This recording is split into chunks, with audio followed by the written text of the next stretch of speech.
Later, Shiva Praksam Pillai put forth 14 more questions. Bhagavan answered them too. These 28 questions and answers make up the booklet, Who Am I?, which embodies the core of Bhagavan's teachings and is an essential guide to seekers. It enables us to realize that we are the same self, the same awareness that pervaded Sri Ramana Maharshi and still pervades all of creation as the pristine truth. The essence of Bhagavan's answers to the 14 other questions is this: that which arises in the physical body as I is the mind. The I feeling arises from the heart or core of being. By inquiring, who am I, the attention goes within and hence is diverted from thoughts. Perseverance in this practice gives strength to the mind to go to the source and be absorbed in the self.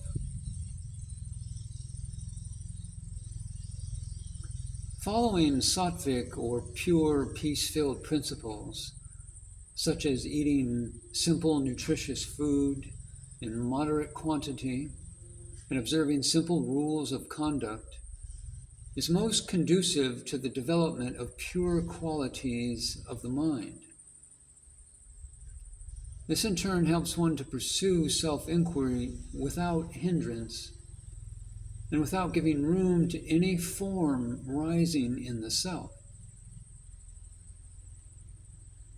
All vasanas, all latent tendencies will be dissolved. One should firmly and unceasingly focus on the one self. Unswervingly put the teachings of the Master into constant practice. The self is bliss. Whenever the mind experiences happiness, such as in deep sleep or samadhi, or when a desired object is obtained, it is due to the mind relinquishing its desire and being the bliss of the self. Like a wise man who never leaves the shade, thus avoiding the scorching sun, one should always be absorbed in the self and not allow the mind to be externalized into activity. The self, like the sun, is unaffected by any activity of the forms of life it sustains. To keep the mind constantly turned inward and to be thus as the self, this alone is Atma Vichara, or self-inquiry. If the mind subsides, all else will subside. To be and to remain in the self, or as one's true nature, this alone is mukti, or liberation.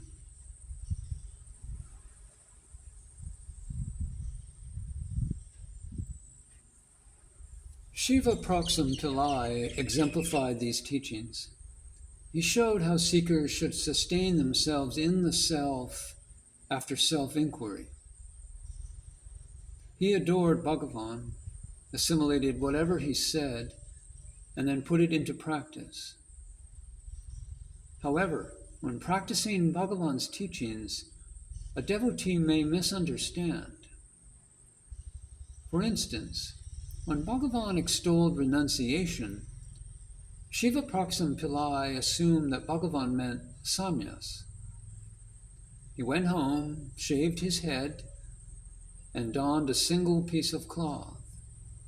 He even discarded the sacred thread that he wore all the time.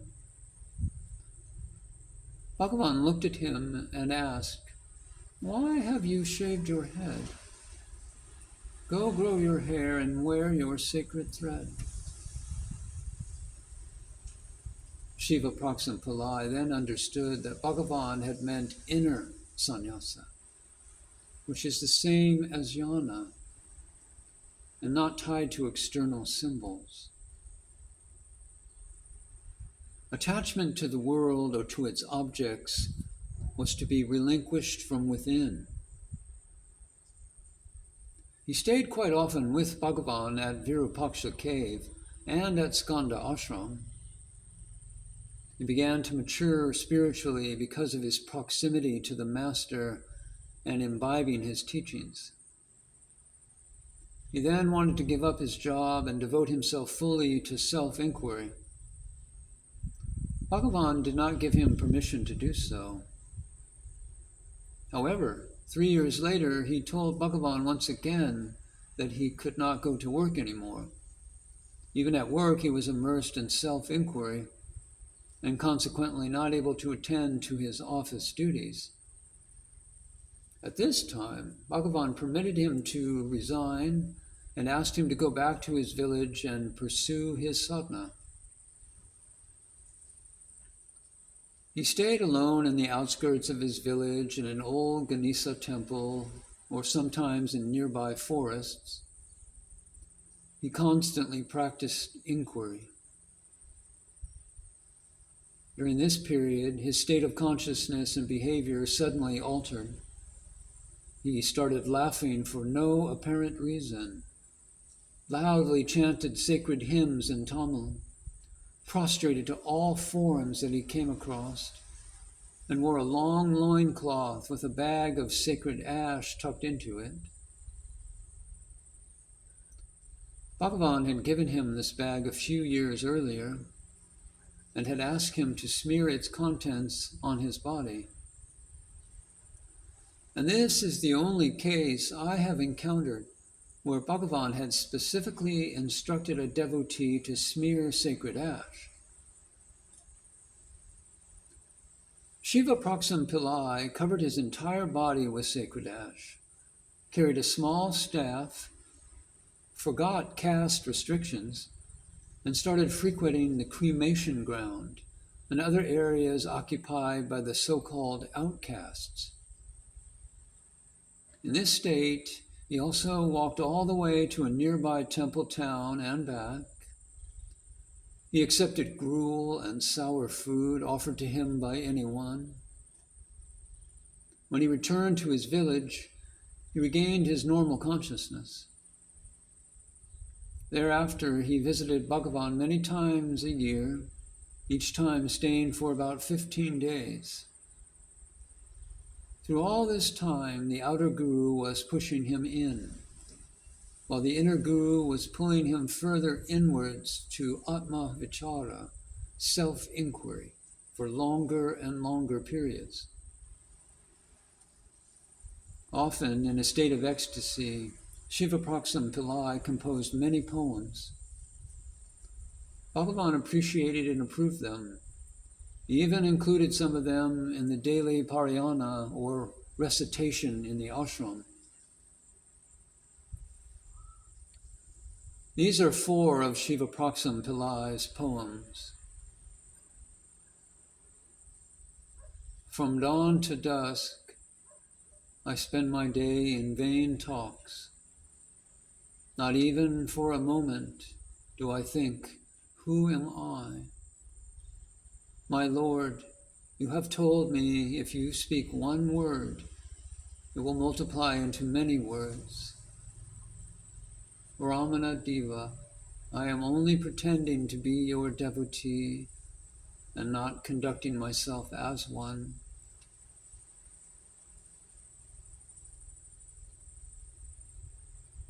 I am a sinner who wastes most of his time listening to others' misdeeds and talking about them. I have many defects myself, but if others mention them, my mind boils with rage. Thinking that there is no harm in it, I do not hesitate to utter small lies O Ramana Deva, is it not high drama to fall at your feet as if I am your devotee?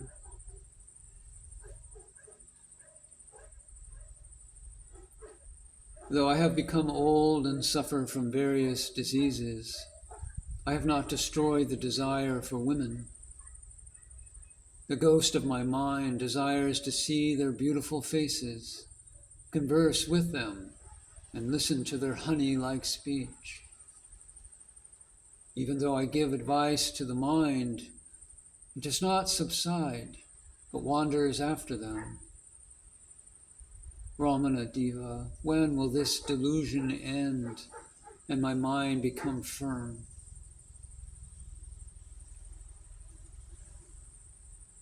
You know that my qualities and character are poor. You also know that among the ignorant, full of defects, I am the worst. Though you know all this, you still sought me and took possession of me. Ramana Deva, how can I explain this wonder?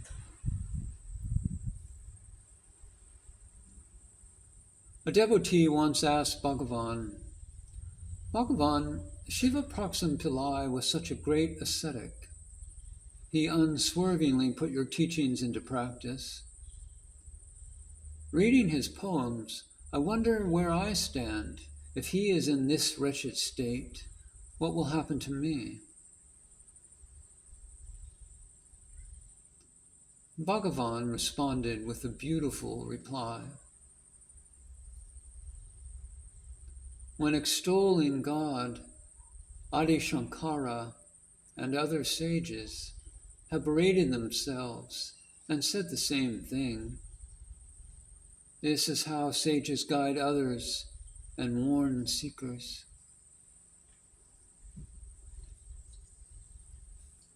Vishwanatha Swami told me once that he asked Sri Bhagavan to show him Shiva Praksam Pillai because he knew that he was seated somewhere in the hall. The hall was crowded with devotees. Perhaps it was a festive day. Bhagavan pointed his finger toward the farthest corner and said, There, you see? With both arms covering his bare chest and seated unobtrusively like a rustic villager. That is our Shiva Praksam Pillai. He sits here like a domesticated cat. One should see him at his office. There he is like a wild lion. His uprightness, honesty, and hard work mark him out and cause everyone to approach him with awe and respect. Coming to know that Shiva Praksam Pillai had become old and sick and was unable to travel from his village, my father, who had not seen him, urged Kunju Swami to take him to his village near Chindabura. The austere appearance of Shiva Praksam Pillai and his humility were outstanding. His body used to shine like molten gold with spiritual maturity. While introducing Shiva Praksam Pillai to my father, Kunju Swami wholeheartedly and reverentially lauded him as the most humble, scholarly devotee who had brought out Sri Bhagavan's direct teaching. Shiva Praksam Pillai, in all humility and with fervent love, held the hands of Kunju Swami and put them on his eyes and on his head. With tears flowing from his eyes, he said,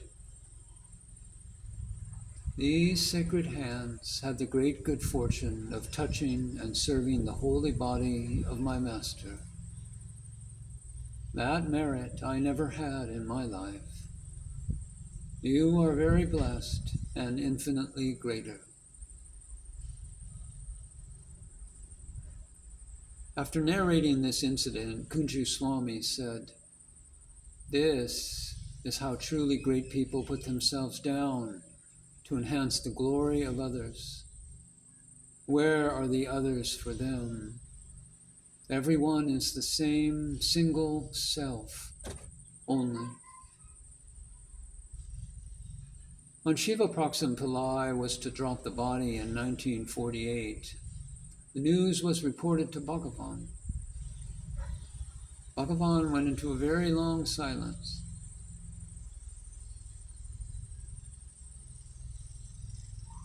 Later, when the news of his passing came, Bhagavan affirmed, Shiva Proxim Ainara, which means Shiva Proxim has merged with the light of Shiva.